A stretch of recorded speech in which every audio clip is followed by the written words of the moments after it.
As a driven dentist, you see the world differently. Where some see scarcity, you see abundance. When others want to give up, you keep going. You're building an amazing life of significance.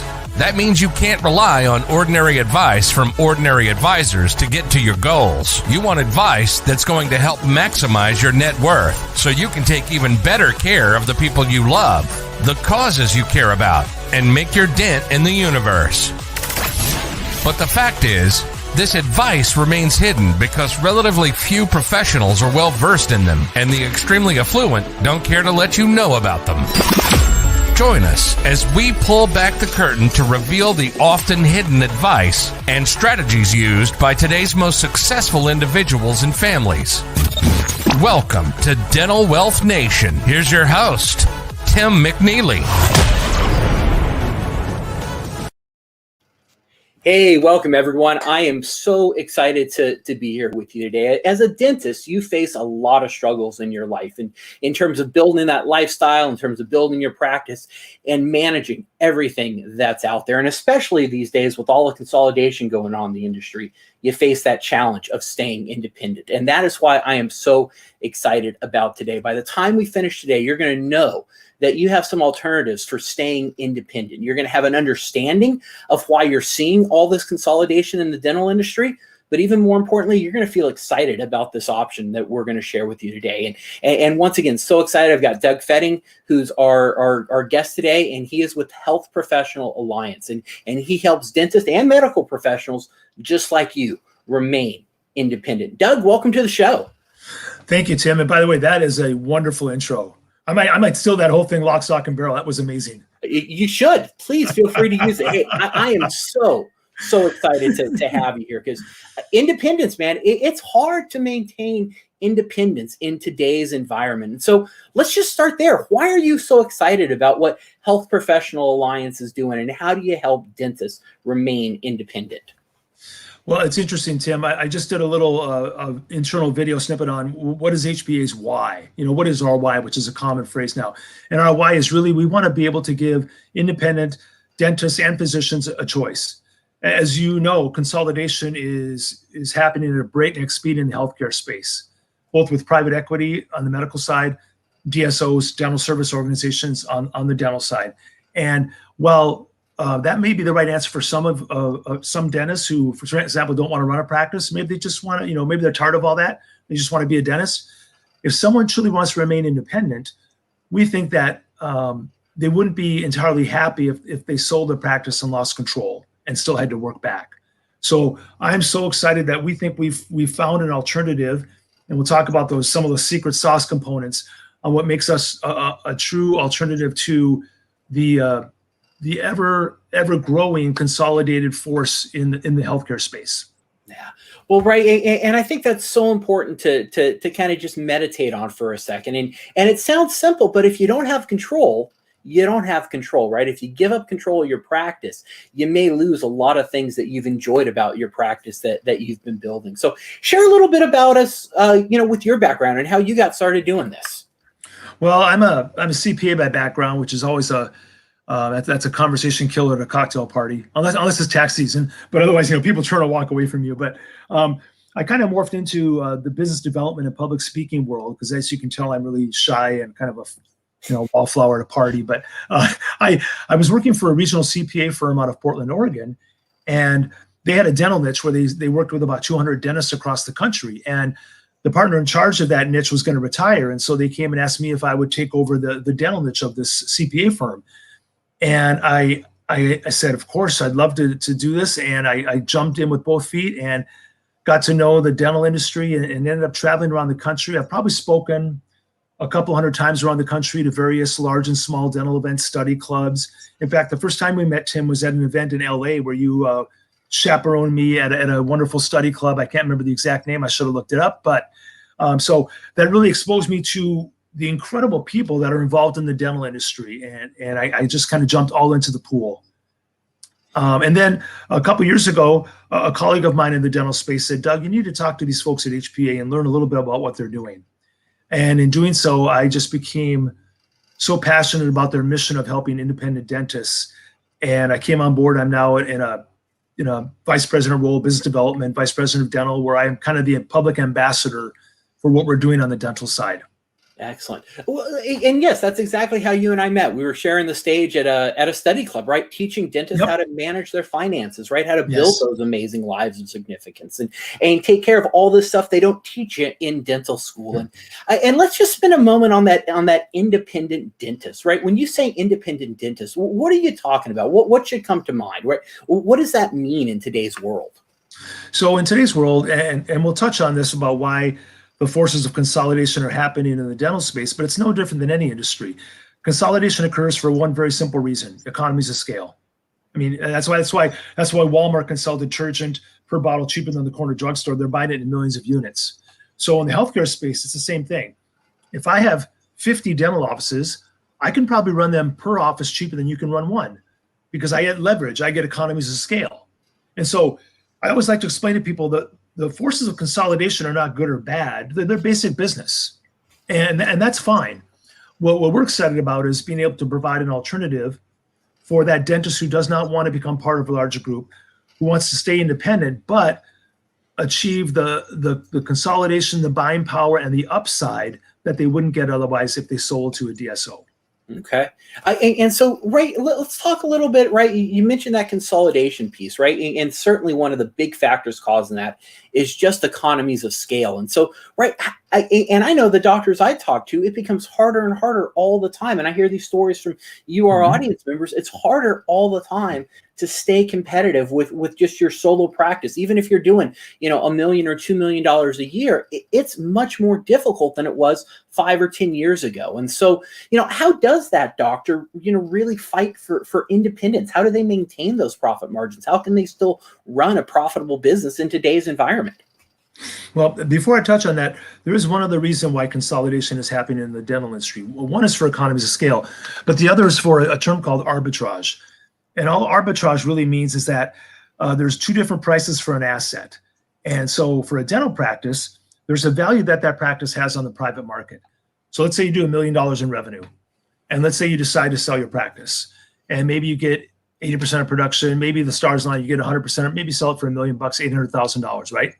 And then you pay Uncle Sam, and you pay off your loans, and all of a sudden you're left with what? How much is left? So what the dental organizations are able to do is they're able to take your practice, they're able to bundle them together with 10 or 20 or 50 others, and then sell that bundle upstream, either to a bigger DSO or maybe potentially into the public market. And when they do that, the value of your practice becomes multiples more than you as a private owner. So instead of 1 times production, it might be 3, 4, or 5 times production. But the DSO, and it's nothing good or bad, they're going to keep that upside. You sold to them, they're going to bundle all those together, and they're going to get that upside when they sell it upstream. So that's the other compelling reason about why consolidation is happening.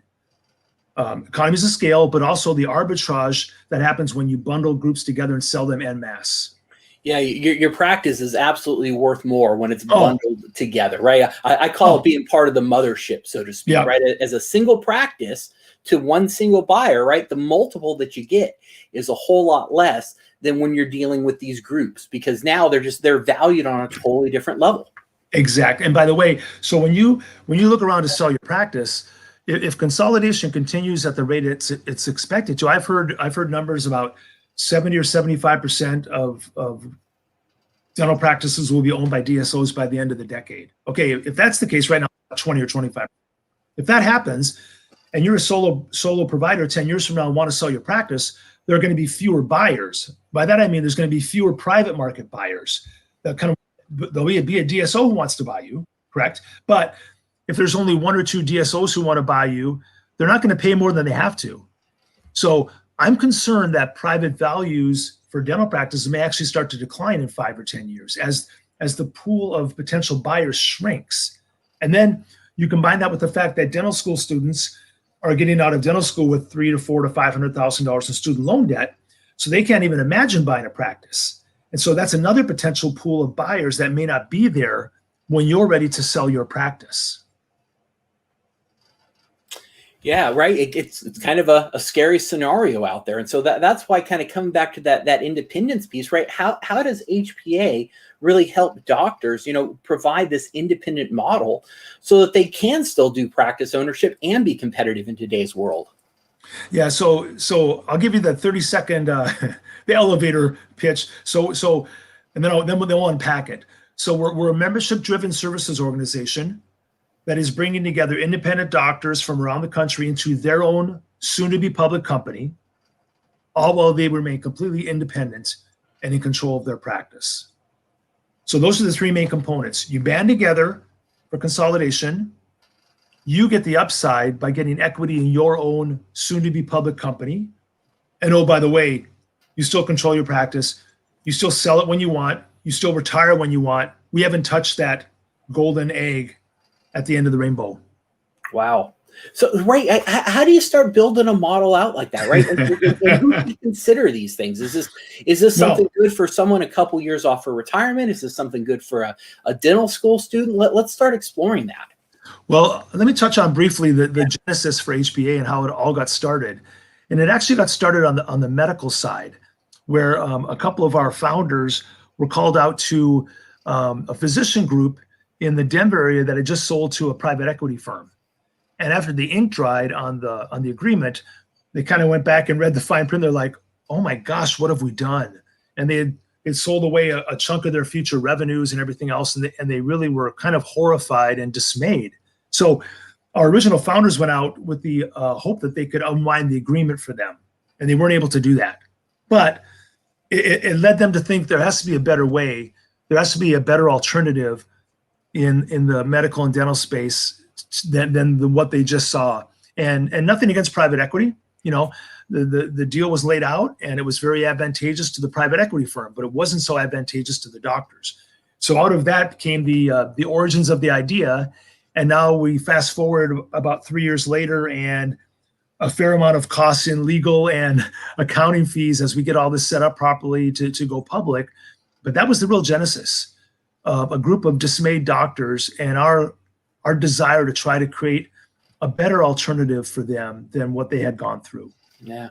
Well, right. And sometimes we can get distracted because these PE firms will come in, these DSOs, and they'll offer you a pretty big number. Sure. Because they know what's on the back end of that, and they want to participate in the back end. So you're taking a much larger chunk up front, but then you're not getting to actually participate in the continued growth of your organization. Yeah. And by the way, when you grab that shiny check they wave in front of you, so let's say you get paid 100% of production, fine. But after you pay taxes, you pay off your debt, then you signed away production. You get a certain percentage of your future production. They get a chunk of it too. They have to make their return. Yep. So all of a sudden, after you pay taxes and everything else, you're left with maybe not the payoff you thought. And oh, by the way, you've given away some of your production for the rest of your career. Yeah, it can be the right deal for some people, and I'm all about alternatives and what's best for somebody. But if someone wants to remain fiercely independent, and they don't want to have to become, in a sense, an employee of another company, I don't think the DSO is the right choice for them. Yeah, no, I would agree with that. So yeah, so let's talk about that new dental student coming out of school, right? Maybe they've looked at a couple practices and they're just lost, right? They've got all that debt. What do they do? I love talking to dental school students just because one of my passions in life, I have two boys, they're in their 20s now, but I've worked with them and their friends about starting to save early for retirement and the power of compound returns, because to me, it's kind of a failure of our educational system that every high school student should walk out of high school with a powerful understanding of compound returns, interest rates, financial literacy, right? Which I don't think happens in every case. And believe it or not, it doesn't happen for dentists. They're too busy getting their license. They get nary a business class. And so when I talk to them, I try to get them to understand two things. Number one, I don't care how much debt you have. When you get that first paycheck, you start saving some of that for retirement. Because if you follow the mantra that some well-intentioned person might tell you, hey, before you do anything else, pay off every penny of your debt. Well, if you have $400,000 in student loans and then your spouse talked you into buying a mortgage, and then maybe eventually buy into a practice, you could have well over $1 million in debt. If you don't start saving until you paid off all your debt, you've just lost out on 10 or 15 or 20 years of compound returns, right? You can't do that. So start saving right away. And number two, use specialists. Surround yourself with specialists, because let's say you're the CEO of Google or Walmart or whatever. You can hire a CFO, right? You hire a head of technology. You hire a VP of HR. You hire all those different. If you're a solo dental practice, you can't afford to hire a CFO and a VP of technology. So what do? Do you just go out there on your own and flounder? No, you find experts and you surround yourself with that team of experts to help you grow your business. And I'm a firm believer in that. And then sometimes a dentist will say, yeah, but they cost money. I'm like, exactly. And if they're not adding more value than what they're charging you, you need to find a different expert. But I try to impress on them, surround yourself with a team that will help you grow your business and help you become a true entrepreneur. Yeah. Well, right. And that's exactly what you need to do, right? Well, no matter what kind of business you're in, right? You can't do everything on your own, right? You don't want to wear all the hats. You want to wear the hat that only you can wear, and you want to delegate everything else. And we can actually talk about that a little bit in the end when we talk about, what are some successful traits of dentists. But right, coming back to that model then, right? So, who is this good for, right? Who should consider looking at this?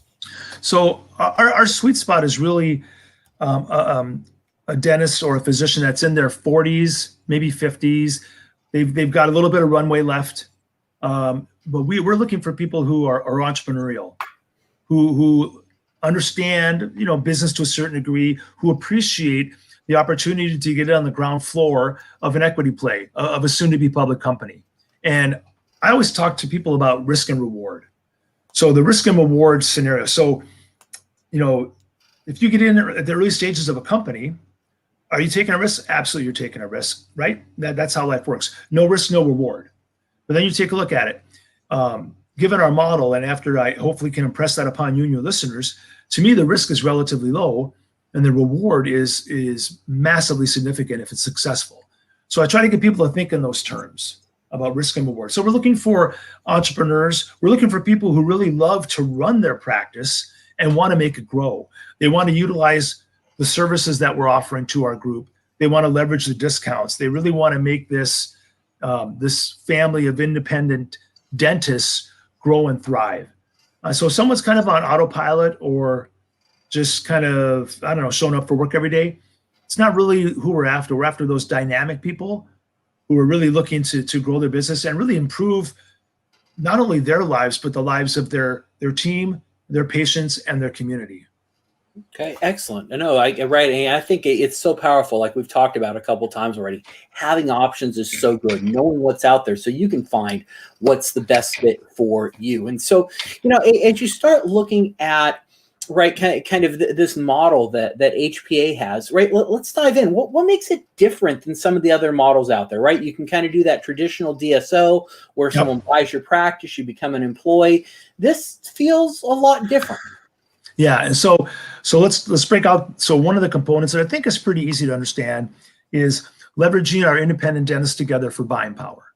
So as we grow, we already have agreements in place. Whether you want dental marketing services, HR services, we have IT services, we have CPA services, legal services, finance, wealth management services, all those types of services for our dentists. And I'm just scratching the surface. Payroll services, for example. So I like to think of it in terms of this may be an interesting way to put it, but think of it as a Costco store. So we've created a Costco store for dentists and physicians. And by becoming a member, you get access into that store and you can pull whatever virtual services and discounts off the shelves that work for you. All at your discretion, a la carte, right? You pay your membership, you're in the store. Now, the beauty of our model is that as we grow, obviously, we get increasing leverage to negotiate those discounts. So as our base grows, our leverage grows. And that morphs into the real secret sauce of the model is that not only do you get your access into the store, you're also an owner of the store through equity ownership and shares of stock. So when you go in and you decide to buy payroll services from HPA, you're going to use payroll, right? Unless your brother-in-law owns a payroll company. Do you really care who does your payroll if it's accurate and it's efficient? You don't care. So if we can give you a discount, oh, by the way, you're now buying those payroll services from your own company because you're a shareholder of HPA. That revenue comes back in and helps drive up share value.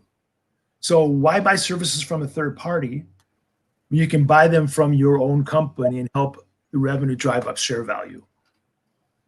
So wow. That's one of the main components. You own the store. You remember the store and you own it. How do you own the store? Okay.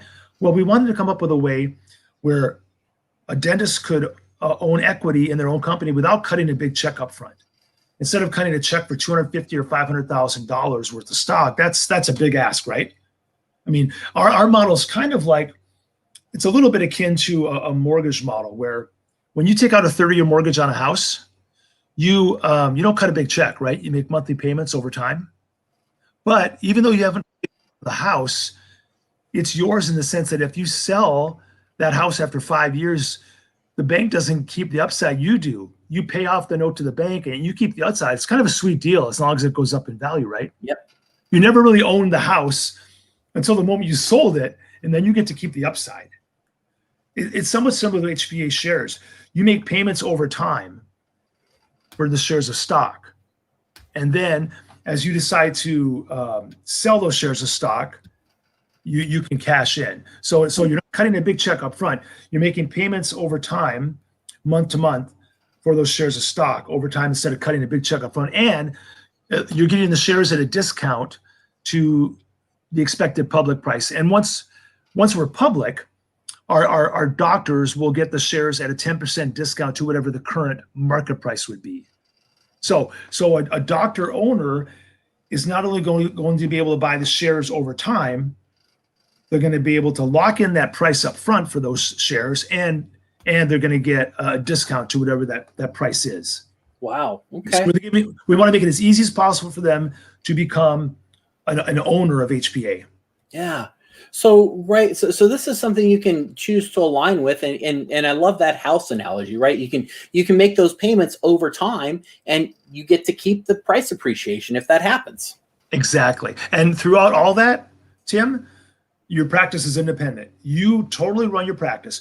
You use the services and discounts that you choose to. We have some base services and some base technology that you utilize, but beyond that, everything is a la carte. So let's say you're already killing it.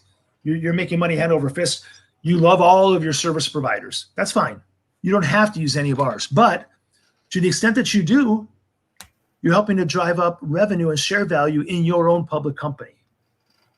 That's absolutely amazing. One of the beauties of the model. Yeah. Wow. I mean, why throw that money out the door to a third party? Yep. Well, right. And with that, I think we kind of hit on even some of those lifestyle issues too, right? Because you've done a lot of work in terms of vetting and finding the right service providers that a dentist or a doctor is going to require. You've already got them, and I don't have to go run out and figure out, well, who do I use for payroll? Who do I use for marketing? Who do I use for HR? You've already brought all those together in that marketplace of everything that I could probably ever want or need. You hit the nail on the head. We are going through. We want to eventually, and we're not quite there, but we're getting there. We want to be able to provide a service or a discount for every single line item on your balance sheet or income statement. Anything you can use, right down to eventually forming our own insurance company. We want to be able to touch on every single line item on that balance sheet or income statement. So wow. You can decide, should I buy these services from myself, or is there more value going to an outside third party? And we eventually think that once our model is widely known, we think that if a dentist wants to remain independent, I really can't think of why they wouldn't at least consider what we're building and how we're doing it as an alternative for them. Yeah, no, absolutely. Now, what about tax advantages to this model? Are there any tax benefits for doing something like this? Yeah, and so there are some benefits. And so one of the benefits, so our members will pay a membership fee and they'll pay for services. Those are both obviously tax deductible as a business expense. Depending on how they structure their stock purchase, their shares of stock, those shares of stock will not be taxed until they eventually sell those shares down the road for appreciation for capital gains tax. So as they get the stock up front, there is no immediate tax hit on those shares of stock, not until they decide to take some chips off the table, cash some of those shares in, then they pay the capital gains tax. So there's no tax trigger up front, if that makes sense. Okay. Yeah. So the hope is you're going to get some long-term capital gains when you sell, which is more favorable, right. At least currently. Yeah. Well, we get some changes, all bets are off. But so big picture. Currently. Yeah. So big picture, a lot of times our doctors will ask about vesting, and there's different vesting periods for some of our shares of stock. It can be anywhere from 1 to 2 to 3 years. The reality, you don't want to sell shares of stock in less than a year, because if you do, you're going to pay normal income tax versus capital gains. So at a minimum, just for general knowledge out there, everybody, you never want to sell stock in less than a year unless there's some compelling reason to do so, because it's not it's not tax advantageous to do so. You want to wait at least a year so you can get what is currently, see what I said, currently a lower capital gains rate. We don't know what's going to happen to rates in the future. Exactly. So going back to kind of this independent ownership of the practice. So you as the doctor, you're still in control of your practice, and you've got these HPA shares now. Let's say I decide I want to get out of dentistry and I want to find a buyer for my practice. What happens at that point? So that's the beauty of the model. The shares of HPA stock are really separate from your practice. You're purchasing those shares over time, theoretically from some of the cash flow being kicked off by your practice, right? But throughout all that, you decide when you want to sell your practice. And when you do, the sale of your practice is separate from the shares of stock you hold in HPA. You can at that point sell some of the shares. You can keep the shares, but you sell your practice, and it's entirely separate event from the shares of stock that you own in HPA. So you can sell your practice and remain a shareholder. You can sell your practice to an associate and potentially leverage that incentive by offering them some of your shares of HPA stock. So in a sense, those shares of stock have their own liquidity, and they become like another form of currency that you could leverage. Let's say you have an associate, and let's say you want to give them a little carrot to stick around for 3 years before they buy your practice. You could, on the back end, kick in some shares of HPA stock for them, along with the market value of the practice. That's not a deal they're going to get from anybody else. Wow. So you really do have those two separate values then. You have the membership in HPA that you've bought into, that you're part of, and you've still got the value of your practice. So if you go up and open a second, third, fourth location, you can get those economies of scale. You've got that team to help you do that. And then the valuation of your practice is something totally different that HPA doesn't take a piece of. And by the way, we've had groups of dentists buy, and you'll have a group practice that has 4 or 5 partners. They can all choose to either buy in individually, separate, as a group. And so same thing on the medical side. So just a little bit of a back step. So on the medical side, we're talking to physician groups that might be 5, 10, 20, 50 members. And so they might come in en masse as a group. And actually, that's a really good thing for our solo dentists, because if we bring in a 50-person physician group, that's going to have a really nice bump on share value, given the dollars involved, versus the one-offs, the solo dental operators. So eventually, we expect our ratio of members to be about 70% physicians and about 30% dentists, because physicians already tend to work in larger independent groups than dentists do. Dentists tend to be either independent, they might be in a small group of 2, 3, or 4, or they're already part of a DSO. Big picture. Yeah. Wow. Oh, go ahead. So those shares are really become, like I said, a whole new form of currency that you as the shareholder can decide how you want to leverage them, and if you want to use them for the growth of your practice and to entice associates. Wow. Right. Well, what a neat model that you've built. I can absolutely see why you're excited about this. And it's got some neat stuff that I haven't heard anyone else doing.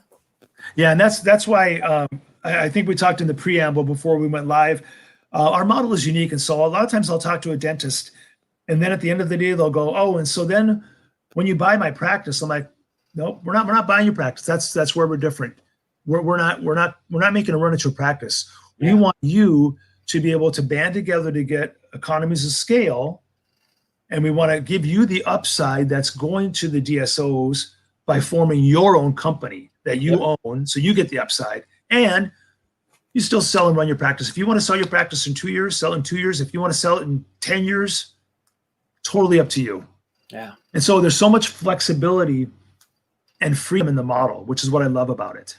Yeah, no, that's exciting, right? Options matter, right? You didn't get to where you are necessarily by letting everyone else tell you what to do. You probably got to where you are because you are independent, because that's the kind of environment you thrive in. And there's plenty of people who thrive in an environment where they have to be told what to do. So there's no right or wrong here. It's about finding what's right for you. And in fact, let's say 5 years down the road, you want to sell your practice. I envision a point in time at which HPA will actually say, we'll buy your practice. We'll keep your practice in the HPA ecosystem. And by buying your practice, you're helping to drive up your own share value. So Yep. we could eventually become, in a sense, a DSO owned by the dentists. If you look at it that way, eventually you could sell your practice to us and you keep it in the family and you help drive up your own share value.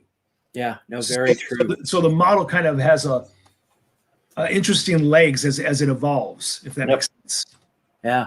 Now, Doug, aside from, sharing the good news of HPA and everything that's going on there, right? You also talk to a lot of really successful dentists. And I would love to just pick your brain and get some insights to help our audience too, right? So HPA stories, awesome, but you still need that mindset to be a good dentist. And so do you see some kind of a pattern or formula that successful dental entrepreneurs follow?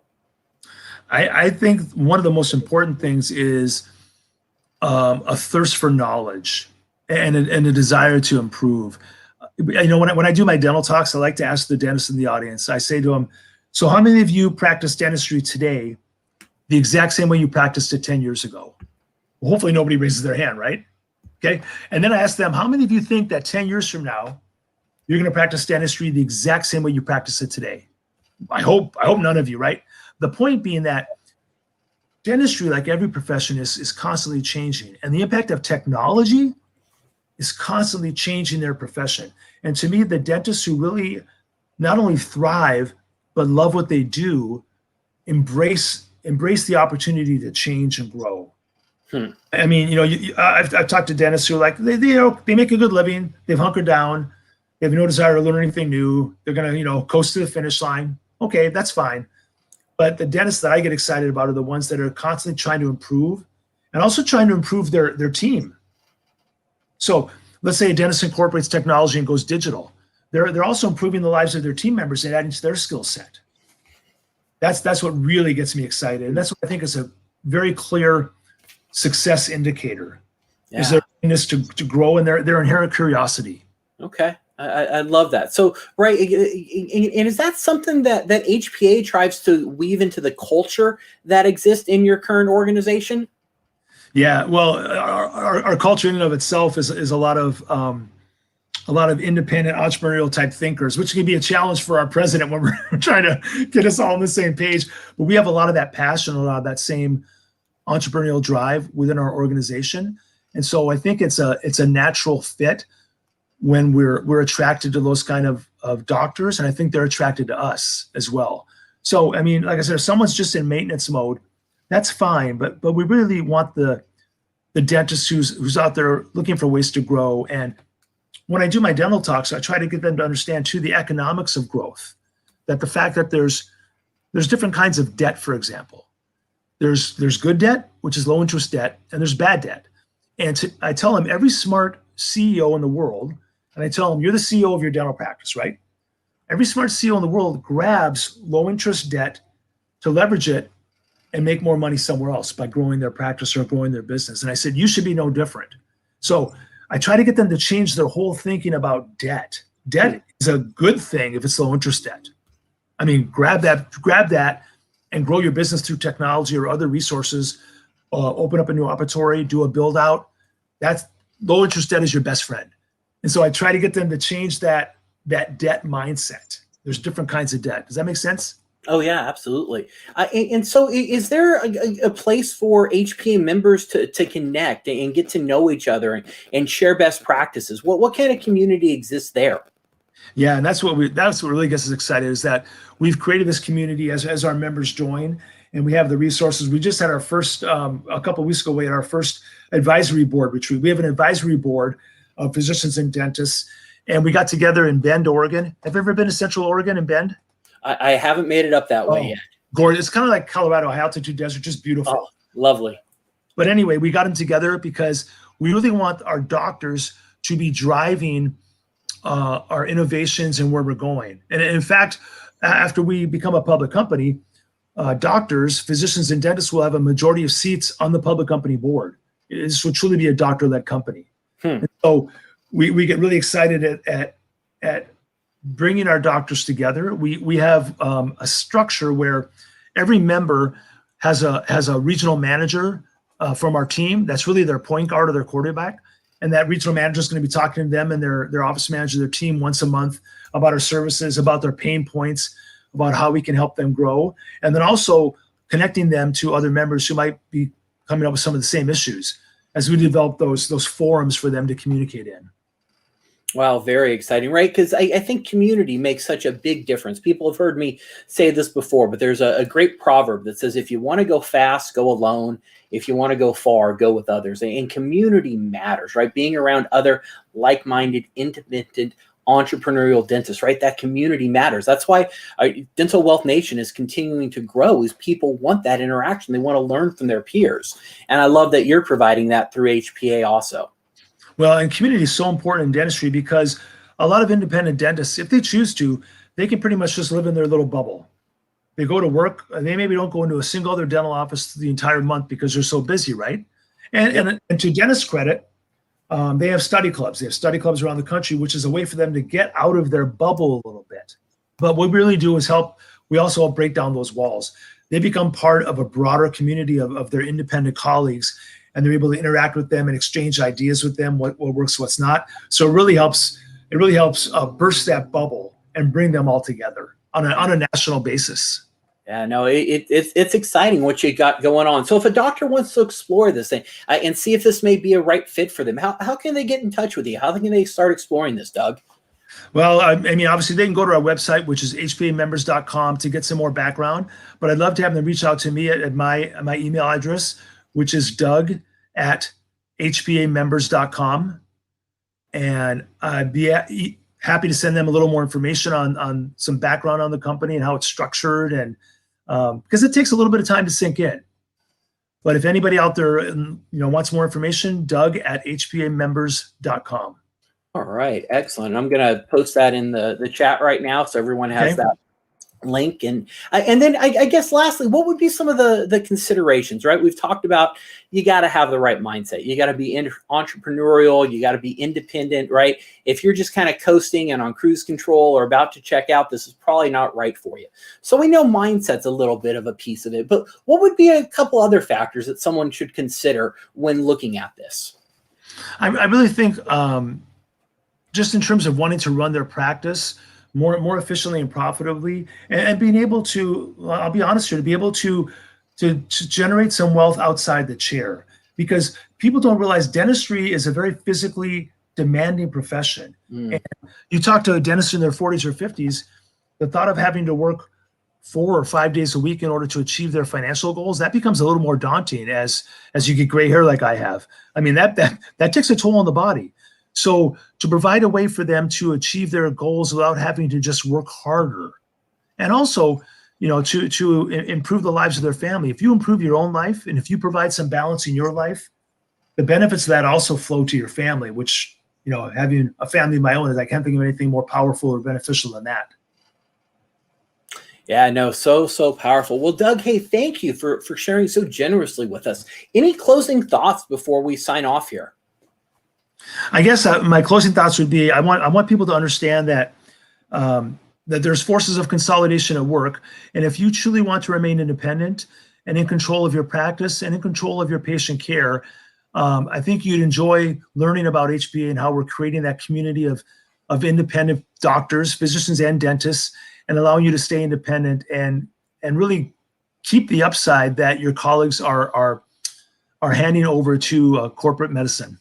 Yeah, no, hey, good thoughts. Once again, Doug, hey, thank you so very much. I know I certainly know that there's a great option for doctors who want to stay independent now and certainly understand a little bit more of the consolidation that's taking place and super excited about this option for the right doctors. And so if you're considering this, if you want to stay independent, if you're looking for that community and you're looking for a way to take advantage of the consolidation, I would encourage you to reach out and have a conversation and see if this is right for you.